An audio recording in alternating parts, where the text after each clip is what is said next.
नमस्कार साथियों, education hub के इस प्लेटफॉर्म में आपका स्वागत करता हूं। आप लोग के सामने मैं पहले एक जानकारी पेश करना चाहता हूं कि हमारा एक ऑलरेडी यूट्यूब चैनल है एजुकेशन हब के नाम से। लेकिन आज से हम एक काम कर रहे हैं कि जितने भी टेक्निकल चीज़ हैं, जो भी टेक्निकल चीज़ें होती हैं, वो सब हम अपने पुराने चैनल में चलाएंगे और आप लोग के लिए जो CGPSC, CG वेपम जो ये एग्जाम वाले हैं, जो नॉन टेक्निकल वाले हैं, उनके लिए हम एक नया यूट्यूब चैनल शुरू किए हैं जिसका नाम है एजुकेशन हब गवर्नमेंट एग्जाम्स। तो जो भी आप CGPSC, CG Vyapam, SSC, banking, railway ये सब की तैयारी कर रहे हैं, उसके लिए आपको इस चैनल में वीडियो मिल रहा है, जो वीडियो आप देख रहे हैं, इसी चैनल को आप सब्सक्राइब करिए और लगातार इसमें वीडियो मिलते रहेंगे। तो जो हमारे एजुकेशन हब का नया चैनल का नाम है आप लोग का एजुकेशन हब गवर्नमेंट एग्जाम्स। तो सबसे पहले हम अभी हालिया में CG वेपम में एक पोस्ट आया है, सहकारिता विभाग के बहुत सारे पोस्ट आए हैं, एक अलग अलग वर्गों में ये बहुत सारे पोस्ट हैं। तो आज की क्लास की शुरुआत मैं उसी टॉपिक से करना चाहता हूं, क्योंकि बहुत सारे स्टूडेंटों का मैसेज आया कि सर हमको वो टॉपिक का वीडियो चाहिए, ठीक है, क्योंकि आपको पता है उसका सहकारिता विभाग का जो बहुत सारा एक कार्यालय सहायक और समिति प्रबंधक ऐसे जो पोस्ट है उनका एग्जाम 15 अक्टूबर को है। इसके लिए हम एक सीरीज ला रहे हैं, सीरीज का नाम है सहकारिता अधिनियम के जो MCQ है, जो मल्टी चॉइस क्वेश्चन है, उसको हम सॉल्व करेंगे। ये आपके एग्जाम के लिए अत्यधिक महत्वपूर्ण है। तो चलिए इसकी हम शुरुआत करते हैं। तो मैं आपको बताया था हमारा ये नया यूट्यूब चैनल है एजुकेशन हब गवर्नमेंट एग्जाम्स। इसमें आप लोग को ये सारी चीजें मिलेंगी। हमारा एप्लीकेशन भी है एजुकेशन हब के नाम से, उसको आप डाउनलोड कर सकते हैं। टेलीग्राम चैनल है हमारा एजुकेशन हब के नाम से। तो जो भी ये PDF है, आपको क्लास के तुरंत बाद हमारा जो टेलीग्राम ग्रुप है, इस टेलीग्राम ग्रुप में इसका PDF आपको मिल जाएगा। तो आपको ये PDF प्राप्त करना है तो हमारा जो टेलीग्राम चैनल है एजुकेशन हब या हमारा जो एप्लीकेशन है एजुकेशन हब, तो जो भी स्टडी मटेरियल है, जो भी स्टडी के जो PDF है, वो आपको एजुकेशन हब के एप्लीकेशन पे गूगल प्ले स्टोर पे जाएंगे, ये मिल जाएगा। और टेलीग्राम में एजुकेशन हब टाइप करेंगे या आप मेरे को कॉल करके ये PDF प्राप्त कर सकते हैं। चलिए तो आज हम शुरू करते हैं। जो CG वेपम में बहुत सारे जो पोस्ट आए हैं सहकारिता की, उसके लिए हम करते हैं। तो सहकारिता अधिनियम MCQ पार्ट 1, तो इससे शुरू करते हैं जो आपके एग्जाम की दृष्टि से अत्यधिक महत्वपूर्ण है।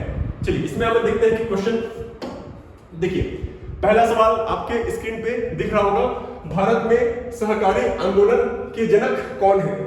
आपको पता होना चाहिए ये सहकारी आंदोलन, सहकारिता का मतलब क्या होता है। देखिए जैसे जो वर्ड है सहकारिता, इस वर्ड को तोड़ेंगे तो आपको मिलेगा सह प्लस कारिता। सह का मतलब होता है साथ और कारिता का मतलब होता है काम करना। जब हम कोई काम एक साथ करते हैं तो वो बन जाता है सहकारिता। तो अब इसमें 2-3 क्वेश्चन बन सकता है। ये क्वेश्चन बोल रहा है कि भारत में सहकारी आंदोलन के जनक कौन है। तो यहाँ पे ना 2-3 क्वेश्चन बन सकता है। देखिए पहला क्वेश्चन बन सकता है कि विश्व में जनक कौन है, फिर भारत में जनक कौन है, और फिर छत्तीसगढ़ में जनक कौन है। इन तीनों सवाल बन सकता है। एक सवाल एक है, हर एक सवाल के और भी टाइप्स को मैं बताते चलूंगा। तो अगर सवाल पूछेगा विश्व के लेवल पे कि विश्व में सहकारी आंदोलन का जनक कौन है, तो आप डालेंगे रॉबर्ट ओवन। छत्तीसगढ़ में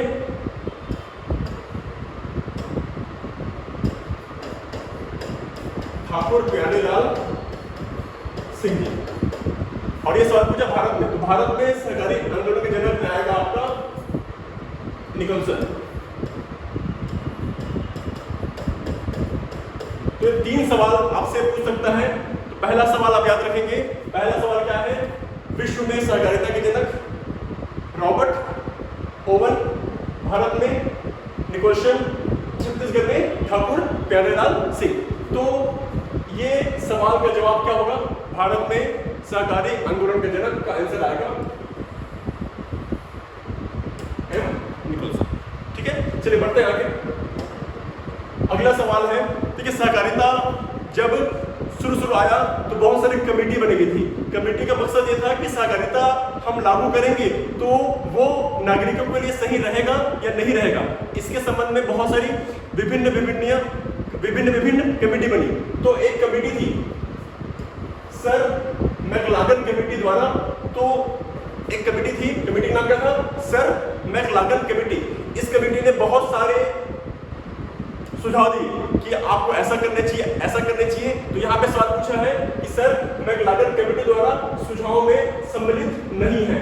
सवाल में ध्यान देना कि कमेटी ने बहुत सारे सुझाव दिए थे, उन सुझावों में से कौन सुझाव सही नहीं है।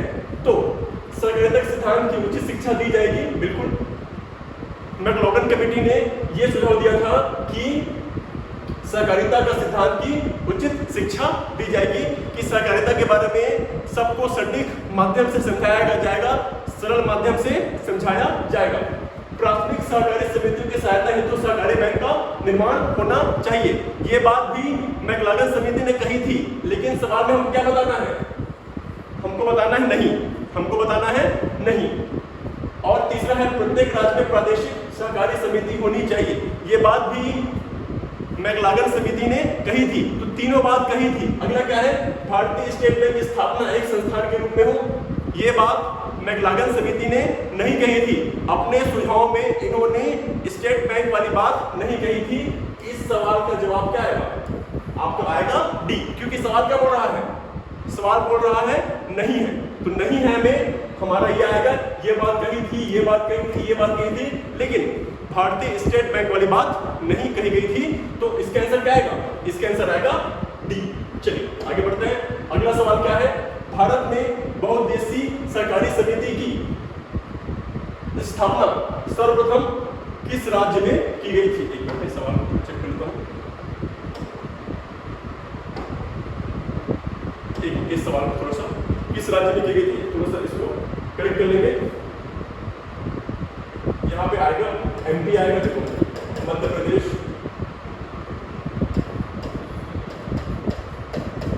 गुजरात। सवाल में थोड़ा सा टाइपिंग करना है, उड़ीसा और आएगा पश्चिम बंगाल। कि किस राज्य में की गई थी ये बात हुई है, ये ऑप्शन हटाएगा। ये ऑप्शन नहीं है, ये ऑप्शन कैंसिल है। ध्यान दीजिए, सवाल क्या पूछा? भारत में बहुउद्देशीय सहकारी समिति की स्थापना सर्वप्रथम किस राज्य में की गई थी? कि कौन से राज्य में पहली बार बहुउद्देशीय सहकारी समिति की स्थापना की गई थी? इसका आंसर आएगा उड़ीसा। उड़ीसा में सर्वप्रथम सहकारी समिति की स्थापना की गई थी। तो ये सवाल आप अच्छे से नोट करेंगे, इसका आंसर आएगा उड़ीसा। चलिए आगे बढ़ते हैं। अगला बोल रहा है सहकारिता के विकास के लिए, अब देखिए एक और समिति है, एक और समिति है प्रोफेसर D.R. गाडगिल समिति। इन्होंने अपना प्रस्ताव, यानी इन्होंने क्या किया? समिति का गठन सहकारिता के लिए एक और, इसके पहले एक और समिति देखे थे हम लोग। समिति का नाम क्या है? मैकलागन समिति। और ये समिति का नाम क्या है? गाडगिल समिति। इस समिति का गठन किस वर्ष किया गया? डायरेक्ट क्वेश्चन आता है, ऐसे जो फैक्चुअल चीज होता है उसको आप याद करेंगे। तो गाडगिल समिति जो सहकारिता के लिए बनाई गई थी, उसकी स्थापना की गई 1944 में। चलिए आगे बढ़ते हैं। अगला सवाल आप लोग पढ़िए, अगला सवाल पढ़िए, सहकारिता की उत्पत्ति कहाँ हुई थी? और बिल्कुल अपना आंसर आप लोग कमेंट बॉक्स में जरूर दीजिए।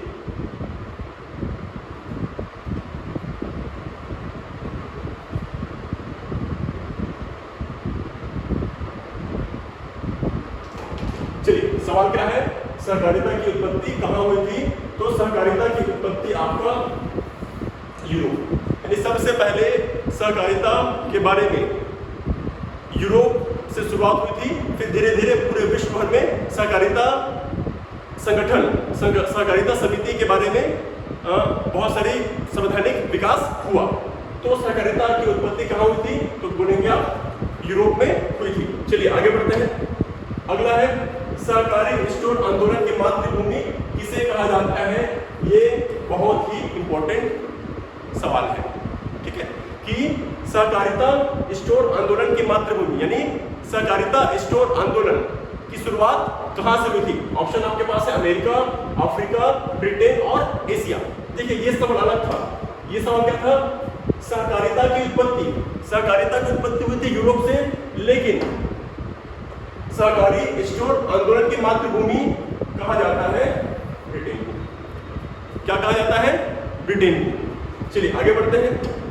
अगला है अखिल भारतीय ग्रामीण सर्वेक्षण कमेटी का प्रतिवेदन किस वर्ष प्रकाशित हुआ? एक नेशनल लेवल पे कमेटी थी, भारतीय ग्रामीण सर्वेक्षण कमेटी। उन्होंने सहकारिता के लिए बहुत सारे सुझाव दिए, उस सुझाव को गवर्नमेंट ने माना भी, तो इन्होंने अपना प्रतिवेदन 1951 में पेश किया, प्रस्तुत किया। इस सवाल का डायरेक्ट जवाब आएगा क्या? अखिल भारतीय ग्रामीण सर्वेक्षण कमेटी का प्रतिवेदन 1951 में दिया गया। चलिए आगे बढ़ते हैं। अगला सवाल आपके सामने है 97 संविधान संशोधन। जैसे सहकारी शब्द हमारे मूल संविधान में नहीं था, तो सहकारी शब्द को जोड़ने के लिए संविधान में संशोधन किया गया और 97 संविधान संशोधन हुआ। तो क्वेश्चन पूछ भी सकता है कि सहकारी शब्द के लिए कौन सा संवैधानिक संशोधन किया गया? तो क्या है? 97 संविधान संशोधन। एक सवाल से बहुत सारे सवाल बन सकते हैं, इसीलिए मैं आप लोग को बार बार सवाल के अकॉर्डिंग भी और भी क्वेश्चन बता रहा हूं। सवाल क्या बोल रहे हैं?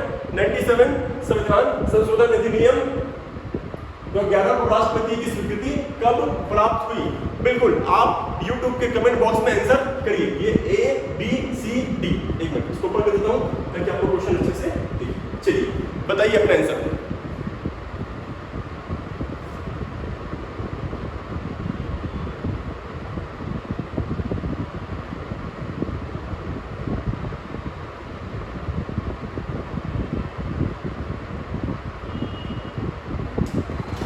बिल्कुल, तो इसका जवाब बिल्कुल बहुत सारे लोगों को नहीं आया।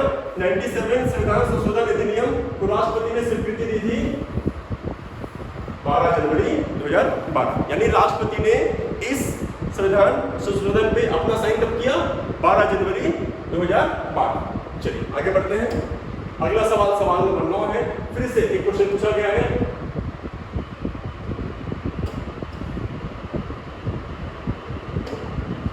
संविधान संशोधन अधिनियम किस दिवस को लागू हुआ? किस दिवस को लागू हुआ? यहां पे क्या सवाल था? यहां पे सवाल था कि राष्ट्रपति ने कब साइन किया? राष्ट्रपति ने कब साइन किया? और अगला सवाल क्या है आपका? अगला सवाल है आपका किस दिवस को लागू हुआ? तो इसका आंसर आएगा, बिल्कुल सही बात है, 15 फरवरी 2012।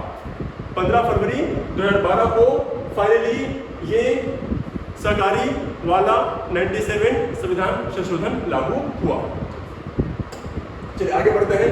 फिर से सवाल नंबर 10 है। देखिए 97 संविधान संशोधन से बहुत सारे सवाल आ रहे हैं और ये टॉपिक आपके लिए अत्यधिक ही इंपॉर्टेंट है। अगला सवाल क्या है? 97 संविधान संशोधन अधिनियम 2011 को संविधान के किस भाग में शामिल किया गया? संविधान के किस भाग में शामिल किया गया? भाई देखिए, जब भी कोई संशोधन कर रहे हैं तो हमारे संविधान के भाग में इसको शामिल किया जाएगा। तो संविधान संशोधन करके इसको कौन से भाग में जगह दिया गया? इसका आंसर क्या है? Article 9B। आर्टिकल 9B में संवैधानिक संशोधन करके ये पर्टिकुलर संशोधन विधेयक जोड़ा गया सहकारिता के नाम से भाग 9 के बी का मतलब 9B। ठीक है, चलिए तो इसके बाद आगे के क्वेश्चन हम लोग अगले क्लास में देखेंगे। तो यहां तक आपको समझ आया तो बिल्कुल आप कमेंट करेंगे और आगे लगातार आपको ऐसे क्लासेस मिलते रहेंगे। अगर आप डिमांड करेंगे तो हम और आपको सवाल भेजेंगे। धन्यवाद।